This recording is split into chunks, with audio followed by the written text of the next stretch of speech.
Namaste बिटिया, हमेशा खुश रहो बिटिया. A very good morning to you all. Myself, JVN Dr. Ravi Jain, Assistant Professor, Department of Practice of Medicine, at Faculty of Homeopathic Science at Jyoti Vidyapeeth Women's University. In today's lecture, we are going to continue with the previous lecture of glomerulonephritis. In the previous lecture, we have discussed about the nephrotic syndrome.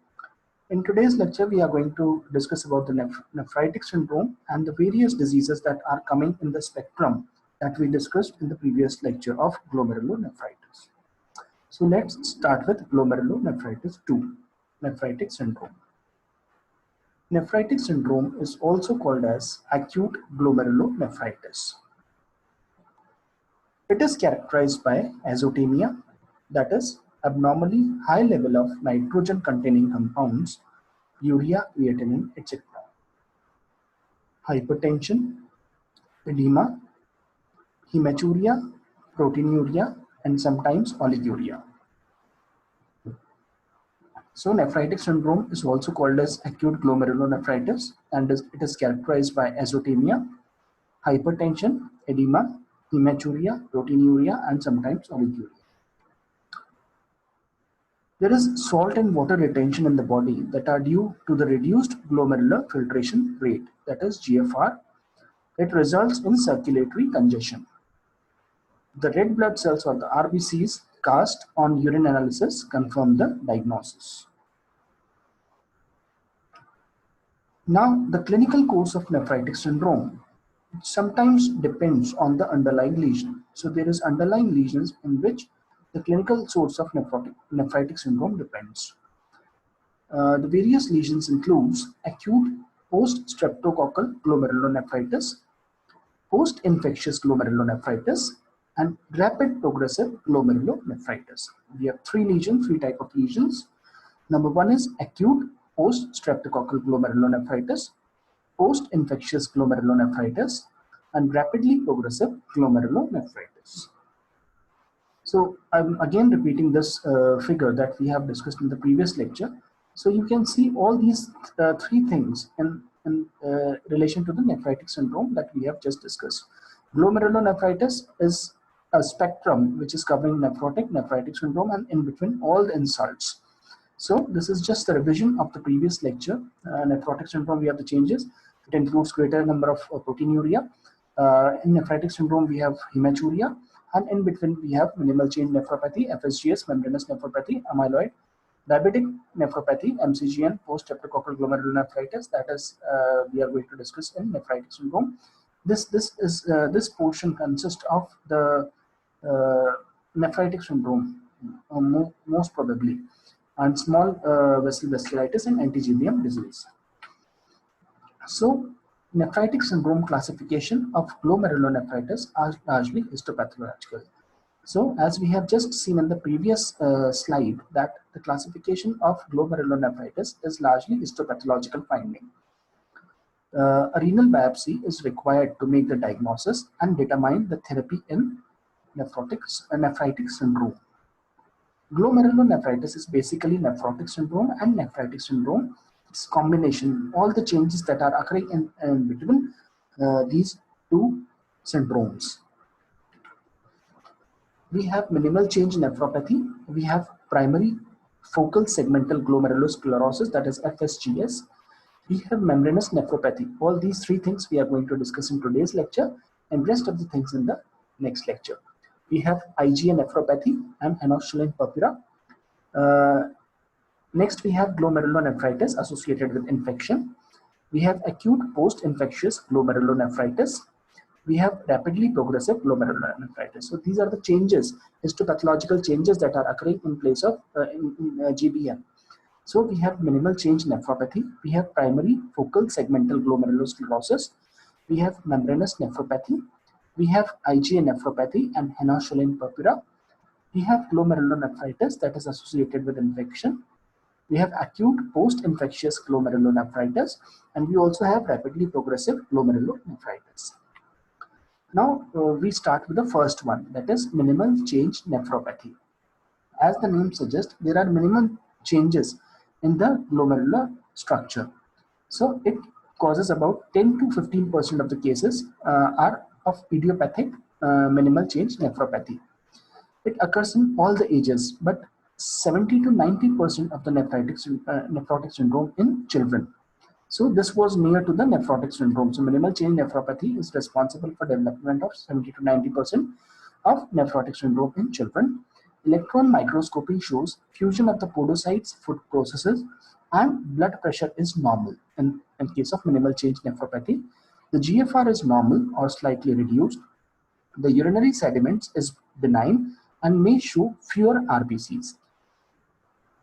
So in the minimal change nephropathy, the blood pressure is usually normal, the GFR is normal or can be slightly reduced. The urinary sediments is benign and may show few RBCs. There is proteinuria that usually remits on the high dose of corticosteroid therapy. As we have already studied in the nephrotic syndrome, that it responds very well to prednisolone. So high dose of corticosteroid therapy is useful in minimal change nephropathy. The relapse cases frequently need maintenance of corticosteroids. And the minimal change nephropathy does not progress to chronic kidney disease or chronic renal failure. So this is an important thing. So this was about minimal change nephropathy. Next we have FSGS, that is focal segmental glomerulosclerosis. Focal segmental glomerulosclerosis, that is FSGS. So here we have primary focal segmental glomerulosclerosis. The glomerulosclerosis, what is glomerulosclerosis? It refers to the scarring or hardening of the glomeruli. So glomerulosclerosis is basically hardening and scarring of the glomeruli. It can be primary or secondary. So glomerulosclerosis can be primary or secondary. The primary FSGS group presents with idiopathic nephrotic syndrome. In primary, we have idiopathic nephrotic syndrome and no other causes of the renal disease. So this is primary, we have idiopathic nephrotic syndrome and there is no other cause of renal disease. It recurs after renal transplantation. So it recurs after usually renal transplantation, and sometimes proteinuria recurs almost immediately and may lead to the loss of allograft. So the FSGS usually recurs after renal transplantation, and sometimes proteinuria recurs almost immediately and it can lead to loss of allograft, that is renal transplant. The treatment of FSGS typically begins with extended course of steroids. So the treatment of the primary FSGS is usually begins with the extended course of steroids. It shows a very little response to corticosteroid treatment and often progress to renal failure. So the minimal change nephropathy was showing a very good response to corticosteroids and was not progressing to chronic kidney failure. But this shows a very little, the FSGS shows a very little response to corticosteroid therapy and it progressed to renal failure. The secondary FSGS, it occurs in the late stages of any form of kidney disease and it is associated with the nephron loss. So previously we have discussed about the primary FSGS. Now this is the secondary FSGS that occurs in the late stage of any form of kidney disease and it is associated with nephron loss. It presents with a variable proteinuria and outcome. There is no benefit of glucocorticoid or the other immunosuppressive agents in secondary FSGS. So in the secondary variety, there is no benefit of the glucocorticoid therapy or any other immunosuppressive agents. The clinical history, kidney size, biopsy findings, and associated conditions help in differentiation of the primary from the secondary. So if we need to differentiate between the primary or the secondary glomerulosclerosis, then clinical history, kidney size, biopsy finding, and associated conditions play a very important role. The histological appearances of the FSGS, but lesser proteinuria, focal scarring, reflect healing of previous focal glomerular injuries. There is no specific treatment for FSGS. Now, this is a third variety, that is membranous nephropathy.